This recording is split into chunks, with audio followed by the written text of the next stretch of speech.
Hi, guys, welcome to the next lesson in this course. I hope you're enjoying it. I certainly am. I'm really liking putting together all of these words, and we've had a great time working on this course. And during the course of making this course, have actually also managed to learn a lot of synonyms and a lot of words that I previously did not know of. So, this is being a great learning experience for me as well, and I hope you're enjoying it too.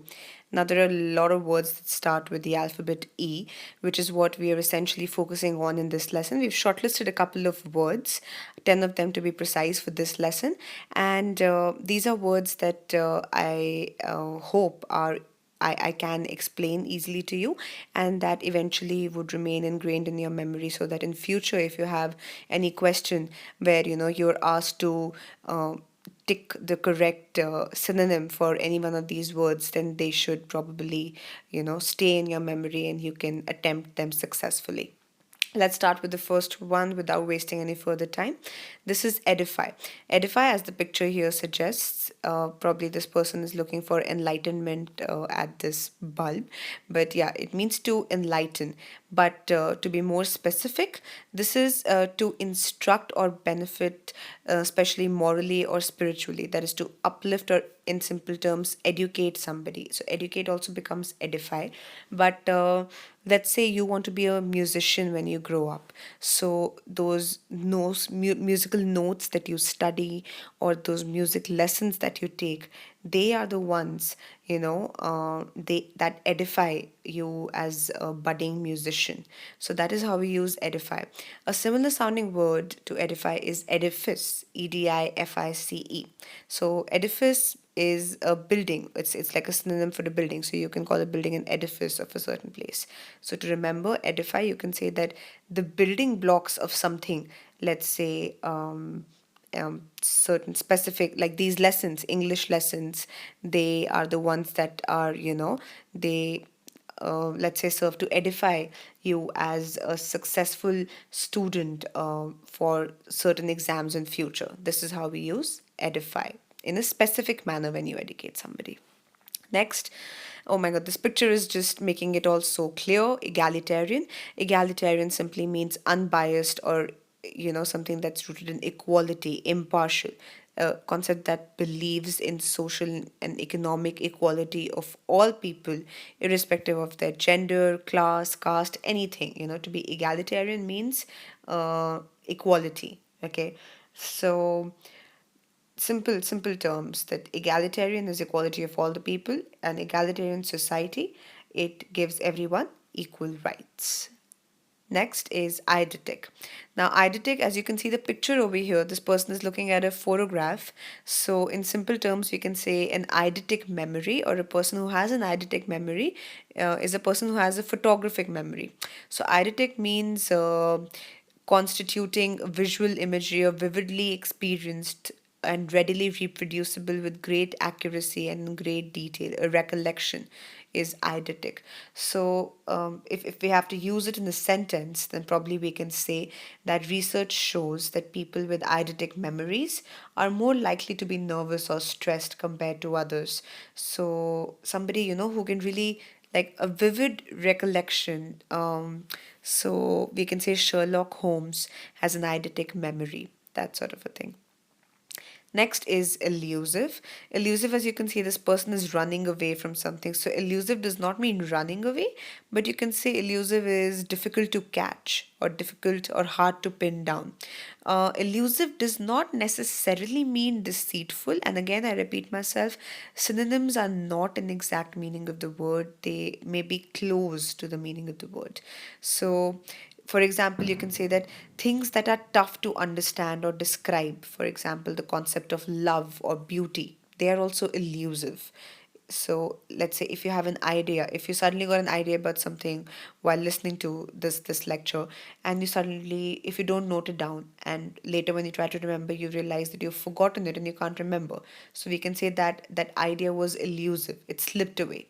So anything that you cannot get hold of with your hands or with your brain, that is elusive. Simple. Next is ennui. Even though it's written as Ennui, but it's pronounced as ennui. And I'd like to correct myself here. I think one of the previous lessons that I have made for an academy, even I had used the wrong pronunciation at that point of time, and I had pronounced this at that point of time as ennui. But the exact pronunciation, because this is French, it's a French word, or it's derived, or it has French roots. The exact pronunciation of the word is ennui. Now, ennui, as you can see, this person, this little creature, our leopard here, is really bored, so he's yawning. So that is simply what it means. Ennui means lack of interest, means boredom or weariness. These are the synonyms for ennui. So let's just say it's a fancy way of saying that you're just bored and you're just tired of things. So you're experiencing ennui, or let's say a very bad and a boring TV show, it creates ennui. Next is eponym. The picture that we have used here is that of Qutub Minar, and why you'll get to know in just a minute. So, an eponym is a person, it may be real or imaginary. So, an eponym is a person, real or imaginary, from whom something, as a tribe or a nation or a place, is said to take its name. So, the synonyms here don't get too bogged down by looking at these big words like sobriquet and agnomen. They simply mean that eponym means that. The name of that thing or that person from which a particular place or thing derives its name. For example, Down's syndrome is an eponym for the English physician John Down. Or we can say that boycott, a word like boycott was named after Charles C. Boycott. So that means boycott becomes an eponym. Okay. Over here, Qutub Minar was named after Qutubuddin Aibak. So Qutubuddin is the eponym on the basis of which we have named our particular structure that we have over here.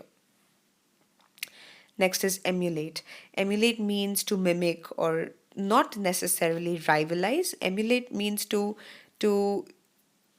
excel in something, usually through imitation. By imitation, I mean maybe you just imbibe certain good qualities of a person also. So you try to emulate, let's say, your role model. So when someone is really impressive because of their great skills or brain or strength or their accomplishments, then other people try to emulate them. So to emulate is to imitate or to model yourself after someone.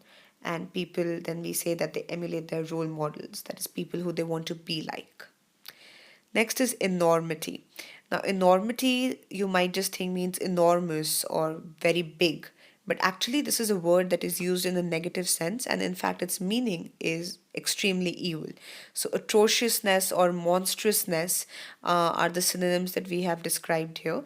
So, just to give you a little bit of an insight into this word, guys. So, enormity, uh, something that is enormous or huge, it can be good, like a huge paycheck, but it can also be bad, like like a tumor, a bad or an enormous tumor. But when it comes to a word like enormity, there are some people who think that, oh no, it can be good also, it can be bad also.